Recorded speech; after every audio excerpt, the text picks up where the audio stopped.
Hello everyone and welcome to episode 85 of Podcast of Five Rings, your source of enlightenment in the realm of video games, tabletop, anime, film, and tech. Each episode of Podcast of Five Rings releases Monday mornings on iTunes and SoundCloud and Talk About Topic day by day on YouTube, with the full video releasing on Friday. To catch updates about the podcast or for other news, give us a follow on your social media platform of choice, listed in the description below. I'm your host, I'm your GM, I'm your overseer of the thing we call Podcast of Five Rings Obsidian.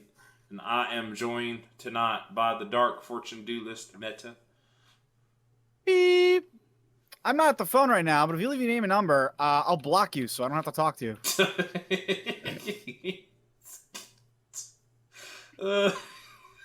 That's funny. It's so really stupid. Mean. Don't block me. That's so mean. What did I do? What did I say? The resident wildcard now is here. Yo. He's already blocked me. Because I block him on the podcast. I've got him blocked right now, so... What's your topic tonight, Mal? What? All right. Yeah, you didn't fall for it. I couldn't just come in and cut you off immediately like I do every single week. I need to be the interrupter of Podcast of Fire Rings. Interrupting. Yep. And Tets is busy yet again with real life. Having I'm sure a family busy and all. For sure, definitely. He just doesn't love us anymore. I know. That's all it totally is.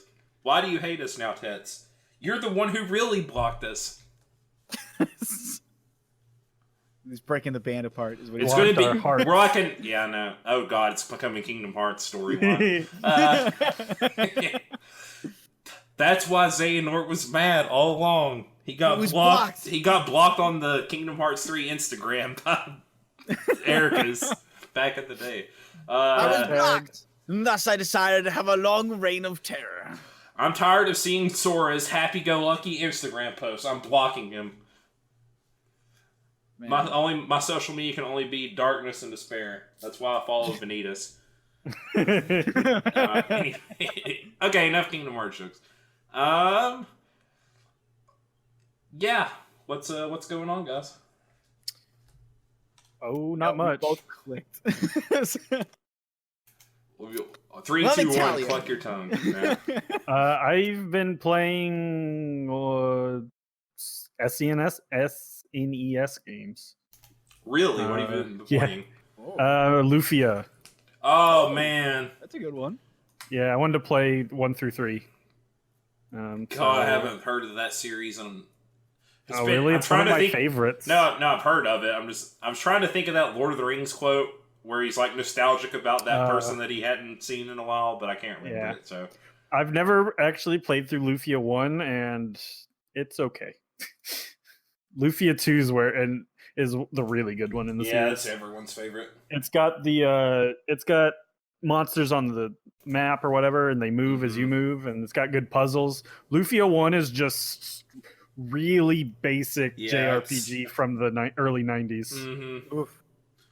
It's not bad, but I don't know. It's all right. It's not bad, but it's just not as good as 2. It's actually kind of nice to hear that the sequel did better. Yeah, what's ever better? It's actually than a prequel. Oh my God! Lufia 1 opens with the end of Lufia 2. Basically, you defeat the big bad guys, and 100 years later, you start Lufia 1. Really? Yeah. So Lufia 2 is just you playing through that story that you saw at the start of Lufia 1. Huh. Yeah, it's very interesting. Huh. I feel like I've played Lufia. I played the first 2, but it's been since like high school. I've played 2 and 3. 3's on the Game Boy Color. Yeah, that's probably I never. That's the one has I've like played. 12 characters, I think. Oh, that's gotta be the one I played. In battle, you can have 9 at a time. Yep, that's gotta be the one. Moly. That's the one. I love that game so much. I really enjoyed that one. Yeah, that's been my week basically. Come home, play. I started by playing some Breath of Fire, but it was like I just sort of played these recently. I want to play Lufia, but yeah, so. Old games, which I think this ends with me getting really used to sprites again and finally playing Final Fantasy V. Oh, it's so good, Mal. The 4-job Fiesta's going on right now. Oh, where they raise money for charity every year. Nice. Well, I think I might finally get around to playing it. It's There you really go. good. It'll finally complete my having played every main Final Fantasy game. I think you'll like it a lot because of the tone of the game, but we'll see. Yeah, and the job system's supposed to be Yeah, the job awesome. system is amazing. So, but that's enough about me. What about you? hold on, I gotta wake up out of my Benadryl-induced coma. Hold on. Okay, then meta. My week's been alright. Honestly, my week's been pretty slow. It's I finally just built up a new PC. Oh, nice. I gotta still build the wife's. The most, I would have to say, probably the most eventful thing is that I got a new graphics card, and it was Oh, sweet. DOA. And Oh yeah, no, that's that not hurts. sweet. Yeah, That it is was what we call not D's. the problem was Solidly that not we weren't these. sure if it was the graphics card or the PCs, because I actually had it for a little bit. But we just never knew if it was actually the graphics card that was bad, or if just I had a very old machine, because my machine was about Oh yeah, I think you 6 years mentioned old. it. Yeah, You you were tried saying the that old one. Thought That's it might right. not be compatible with your motherboard or whatever. Yeah. So it turns out that that's not true. It's just a crappy card. But yeah, we ended up getting that thing. We had to call it in, get it shipped back out. We ran through a lot of tests, blah blah blah blah blah. And then the guy eventually saw the phone. He's like, "Yeah, it sounds DOA, but it's under warranty." So thankfully, I had to just send it in to them, and Cool. they're gonna send Is it me going to out. take you a month replacement. like your red ringed Xbox 360? No, Where they're it gonna comes have back and it red rings again a week later, and then you like curse your life. No, I don't think it'll be that sad and depressing. They're gonna ship it out to me. It'll take about 1 to 2 business days, but Yeah. I just gotta keep an eye on the email for that. So but that's Man. about it. It's that's about it. That's really the most interesting thing that's happened. And I've been thinking about the Gen Con all week. I'm excited for Gen Con. There's a lot of stuff coming up. It's gonna come here soon. I'm ending up taking off this next week. I'm gonna be doing I'm taking the day off for Shadowbringer is dropping, and then the whole week afterwards I'm taking off. I was only going to take off 3 days, but there's July 4th, which our company lets off for. So I was like, screw it. I'm just going to take off the 5th as well. So there's a whole week going on that one. And then it's not next week. It's the week after. Next week I just get Friday off for Shadowbringer's drop. And then I just take off the next week afterwards. And then after that, I'm going to be 3 weeks back to work, and then it's off to Gen Con. Yeah. I'll be off the 4th, the 5th, in the 2 weekends. And like I was saying before, I've got 15 levels to catch up. And I'm way above the level of the story quest I'm on right now, so that's not I got a lot to do. People like always level up way past with the actual story. Yeah, because you go, you do a couple fates, you do your main dungeon, your daily dungeon thing, and then you're like, uh-oh. You get an excessive then you get levels amount. synced anyways, but yeah, you get levels. It's not like that big of a deal. But there's like an excessive amount of quests before you actually hit the next level cap. So you end up bleeding right into the levels for that expansion, even before you've started the content for that expansion. Then you get the post ones where you get like 4,000 experience. You're just like, trying to get through them. Yeah. That's like the roughest part of getting to Heaven's Word is like all the... I don't want to call them filler quests because there is story stuff that happens, but there's that's one of the biggest complaints by most players who go into Final Fantasy XIV is that A Realm Reborn in specific is kind of a slog to get through a bit. There's a lot of quests that could be trimmed out, or it's like all you do is go to one place to say something to somebody, then you go back to the place that you originally started and started the whole quest. And that's not really all that I love the main story part of it. It's literally just the after part. The part when you're like establishing your new base in Mordona and you're like running back to there and to Thanalan and back and forth and back and forth. It's really annoying. You don't really progress because you don't get experience from the quest, so it just feels tedious a little bit. Yeah, I do know that they're aware of it though. They do know that they want to go back eventually and clean that up so that new players come into it that's a little bit more precise and concise into like going down a route, and that route is very clean. Yeah. And the like.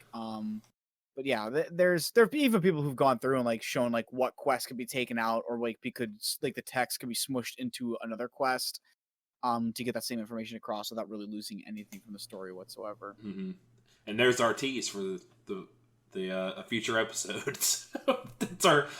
Let's whet your appetite a little bit for Final Fantasy 14 talk. And I obviously I'm going to talk about it. I can't not talk about it. But that's why I want to get through the stuff and hammer down this weekend, so I can like be there with you and we can have a nice little discussion, because I do love the game. So, but anyways, let's get on to our topics. Mal volunteered as tribute, so he's up first. Oh my god, he's dead. Did he predict it? Did his computer die? Did his die? Huh? What? Sorry, I was not listening. Oh, Mal, you got me. You got me. Did you do that on purpose? Yes. Okay. I deserved it. Yeah. Should come. I'm like, I'll hang my head in shame. Well, so my topic is hidden gems. What is a game you love, or games that you might not think lots of other people ended up enjoying or playing for whatever reason? Not gonna lie, I really thought you were talking about actual hidden gems, and I was so Where are those diamonds? Yeah. The sapphire. I'll tell you where the diamonds aren't. Also, big fan of topaz. I like emeralds. They're really nice. And rubies. You would. They're all just sapphires. No. Well, the only stones sapphires I know are the ones that are on the Pokemon games. No, anyways. You know what? I'm gonna go tribute for this one first. I would say absolutely. I think a hidden gem, and I've talked about this before, but Final Fantasy Tactics. It is. It's been, it's been released twice, and only has a cult following. Really? Yes, it was released once in 1997 on the PlayStation, and then again later on the PSP.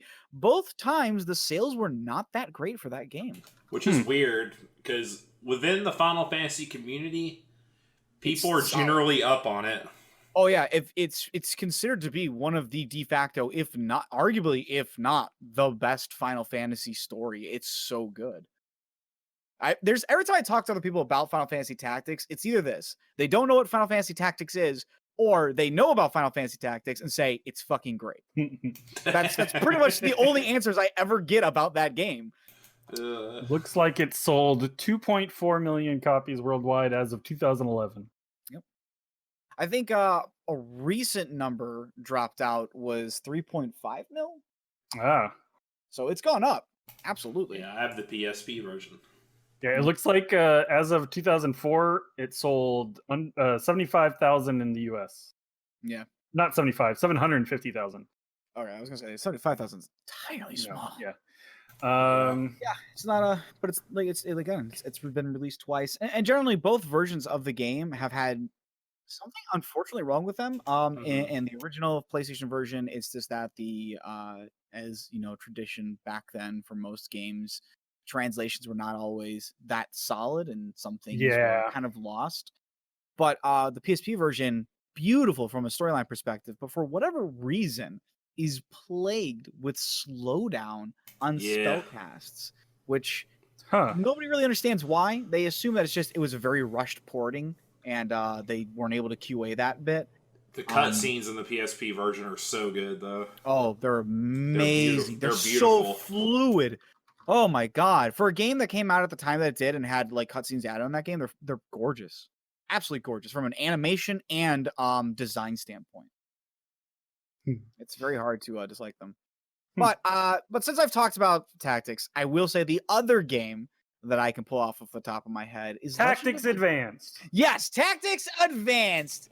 Nobody baby. No. Legend of Legaia. Oh wow. Yeah, I mean it came out honestly, it came out at such a weird point in time. It hit the shelves when oh my god, I forgot about this game. Holy What, Legend of Legaia? Yeah. Yeah. Legend of Legaia. It came out at a terrible time. It just unfortunately got put in a place in the market that was sort of flooding a little bit with too many RPGs. PS1, so yep. Games like Xenogears had come out just like, around the same time, if not before. All the Final Fantasies. Final Fantasies were hammering the market Cross. on nearly like yearly or 2-year release. It was almost like on a biannual release process for Final Fantasy games at that time. So yeah, it was like 7, 8, 9. We're all in 97, 98, 99, right? Yeah. There you go. So it's really hard to like really, and obviously back then games were still like $50 back then. It's hard for me to consider any, I think, JRPG from the PlayStation or even or I guess SCN or Super Nintendo up as hidden gem to me, because I know all of them, or like I've gone through like the game FAQs through every release, like seeing if I want to play it. Mal spends his whole day on Gamatsu. But I've played Legend of Legaia. Legend of Legaia. That was such. I've played Legend of Legaia 2, which might be a more hidden gem. That's definitely a more hidden gem. A more hidden game, I should say. I was gonna say that's not really. I'd call it gem. I do like it, but I liked the food system in it, and it made me appreciate many games that do that. Like when Final Fantasy 15 came out and they had their cooking system, I was like, "Fuck, it's just like Legend of Legaia 2." And I loved that because I love the idea that you had to buy food, you could set up camp, and then you could eat that food and get a buff. That's so cool. The Tales games do that too. Wow. Yeah, Tales games do that kind of stuff, and that was like, but that's the kind of thing I really love. And Legaia 2 had like some really cool stuff, but it was not as good as. No, it wasn't as good, but I don't think it was terrible. It wasn't. There was a lot of things about it. So it sold 53,000 in its first year. Yeah, it was really bad. It was really bad. It was depressing too because like the game actually did do a lot of things better. Like from the combat system wise, they in the original Legend of Legaia, like you had, not to get into too much because it's not really point in the original game, you essentially chose like, do you want to kick high or low, punch with your left side or punch with your right side, that kind of thing. And by comboing those into certain variations, you would get special attacks. But using those special attacks used up what was like your spirit gauge, which is like a bar that you had that filled up over time, taking hits or by manually charging it up, which was generally obviously the biggest bang for the buck, but you spend the turn doing that.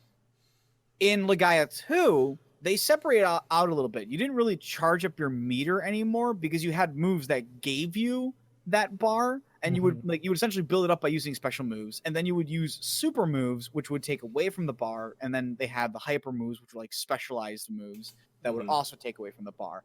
But it allowed so that instead of kind of spending a turn just charging it up, just like spend on combo actions and whatnot, you could spend the round first building it up by performing cool combo hits, and then in the next round you could spend it on stronger combo hits. So it was done better in the combat system, but they take away what made a little bit of the magic system really fun. And you were I mean, it's in a completely different world. Yeah. Right. Like, instead of having like the creatures that attach to you, whatever they're called, I can't remember. Sinryu. Yeah. I don't know. You just have like mystical tattoos that gave you your powers, I think, into. Yes. But they kept the combat. Like the combat system was very similar. Like you could see how it is. They were the same, like idea. Yeah, it was like just pressing, directions for like which hand or foot or whatever you're attacking with. Yep. And certain enemies were affected by it, like certain enemies of flying, they couldn't be attacked with low attacks. You had to use like higher attacks or at least mid-level attacks. It almost took the concept of fighting game and put it into a turn-based system. Yeah. So it wasn't bad. It was really fun, really enjoyable. But my biggest problem with Legend of Legaia is 3 characters. Is your whole party. I love having more characters because that's what I just love characters in my RPGs or whatever. So I know a lot of people. There's a lot of people I know that would agree with you, but I honestly like the fact that you did have 3 characters because it gave you a lot of time just to build those characters. Although, except neutral, very silent main protagonist character. Right, Vaughn. Exactly. I hated that a lot. I mean, that's just. But that was the time. JRPGs in general. That was just time and period of even now. Yeah. I think it's gone away a lot. A lot more games nowadays don't really generally give you like an avatar that you play as now, and there are voice lines and actions, but more so than the past. But back then, it was like Final Fantasy back then it was everything. Final Fantasy definitely stood out in that fact is that you really weren't. You weren't. Well, as soon as 2, right? Everyone had their own story. Like there was no avatar. Yeah, you weren't. There was no avatar anymore. Generic faceless guys. Yeah. But then, like, even Persona 5 is, I mean, you're sort of like Until Final Fantasy Crystal Chronicles. or Nobody talks in that game. I want to carry the jug. Nice. What about you, Obs? What's your answer? I got a few.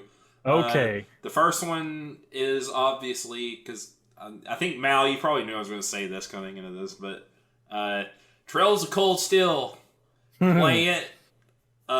It's my favorite JRPG of, Speaking of Persona, the previous generation, I guess you would say. The PS3, Xbox 360. 7th generation, I believe it is. Mm-hmm. They're really good. They're very much like Persona Lite-esque games, which it's almost becoming its own subgenre of JRPG at this point. Where you have like 3 houses, baby. Yeah. Oh yeah. So you're in a military academy. It's a bunch of students from different parts of a country in different countries all coming together in this one military academy. And they all have to learn to work as a team together. Like my this is 3 houses. anime. Yeah. But I really love the combat system. It plays almost like a strategy game where positioning is very important. It's a turn-based RPG, obviously, but your characters move around on a battlefield, not in a grid-based format, but do they move in lines? Like, do you kind of like you have like a area.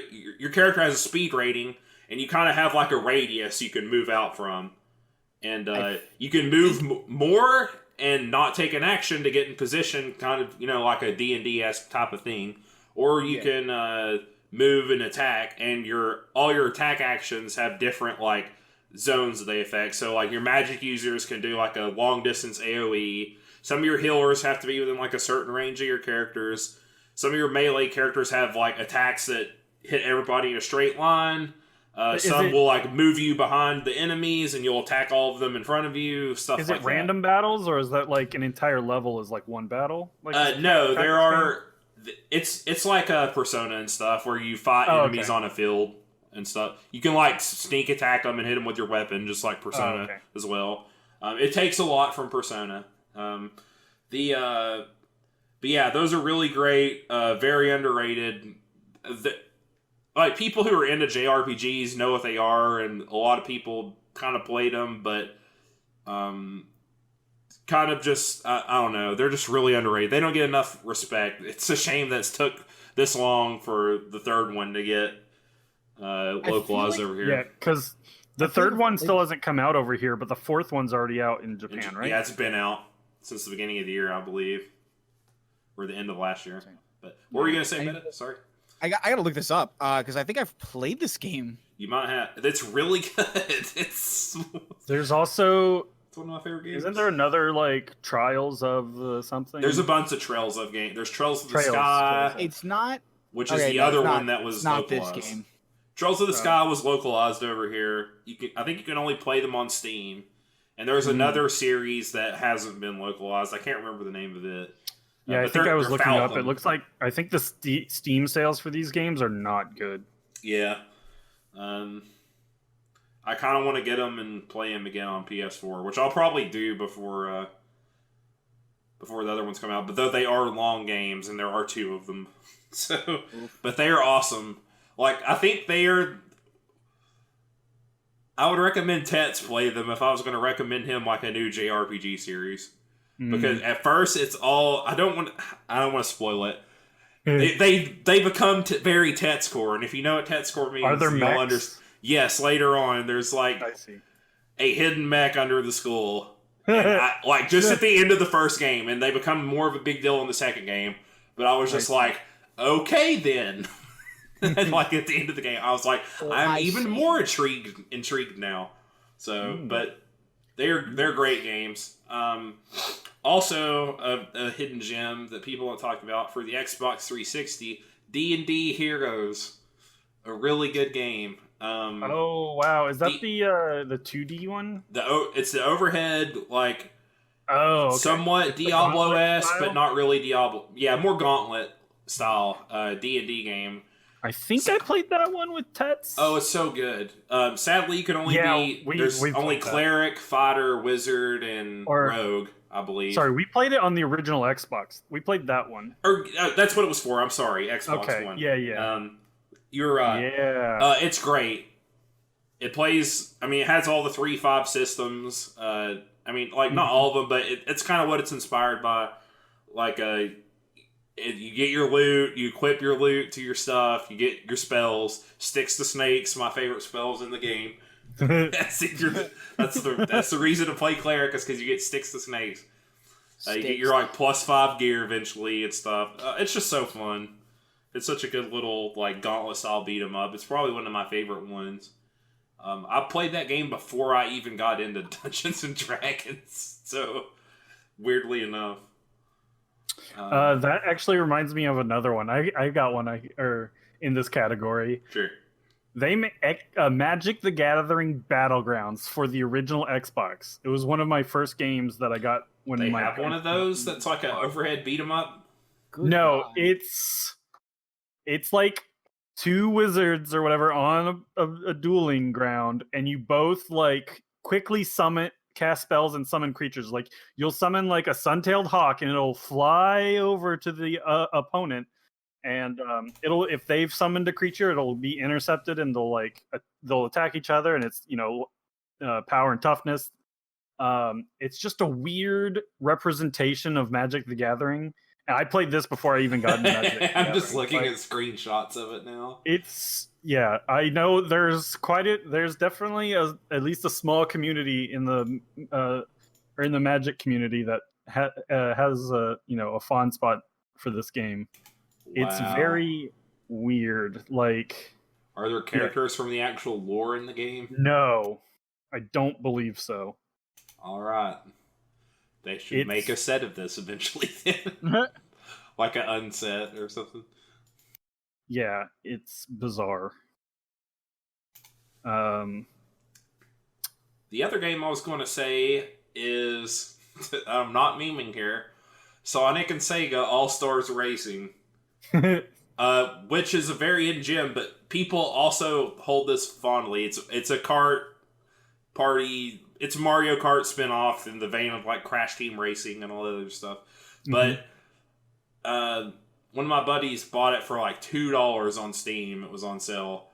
And we played the crap out of it, and it would be one of the better Mario Kart games if it was a Mario Kart. It's how good it is. It's got all the cool Sega characters. It's not just Sonic, so you got Super Monkey Ball in there.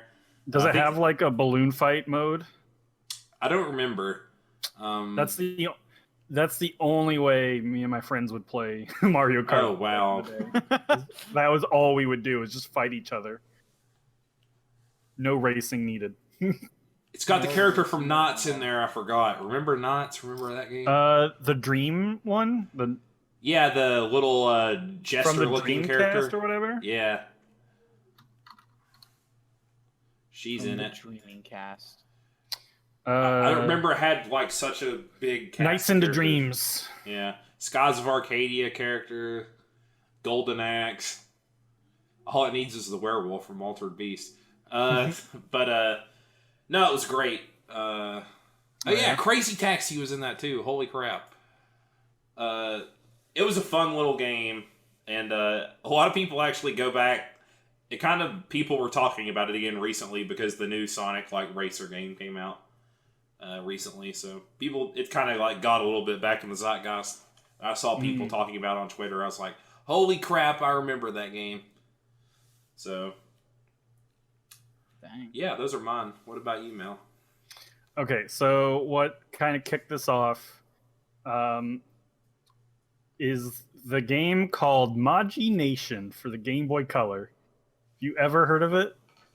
Oh God, I've heard that name before.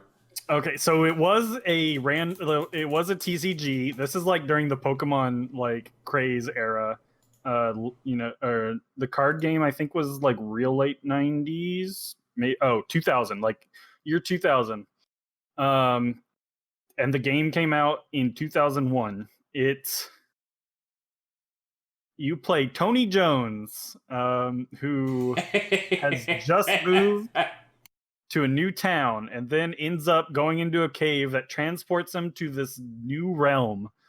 And yeah, so there are monsters that you can summon, but they're in rings.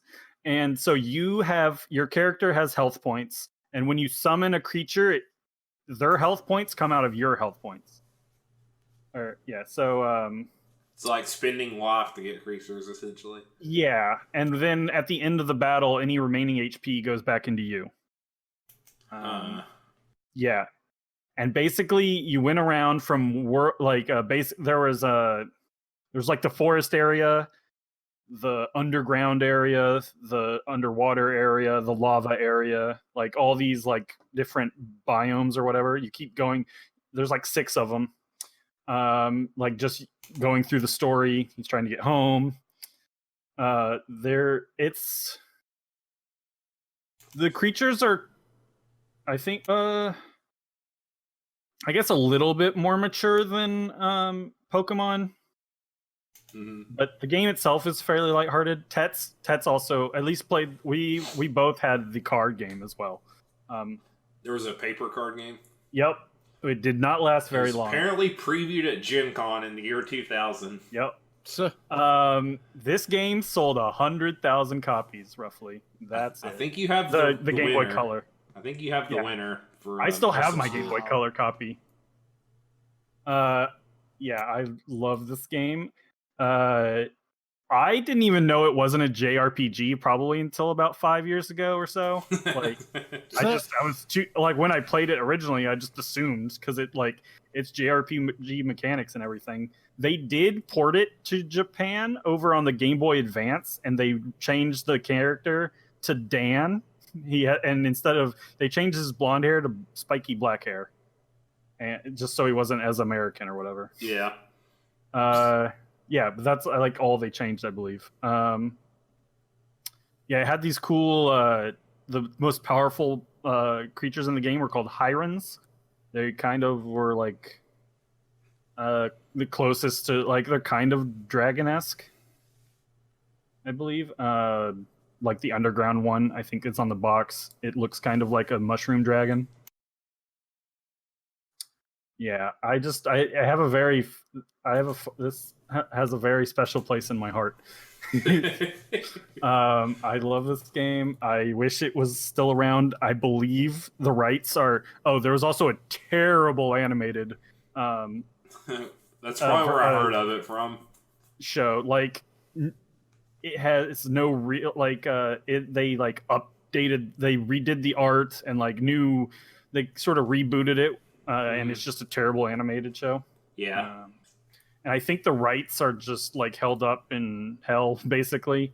I think the guy who originally created it is trying to, or someone who worked on it. I'm looking right here. It's not the original 2. It's not one of the creators, but someone who worked on the original wants to like do a new board, like a reboot it as a board game or something, I think. Mm-hmm.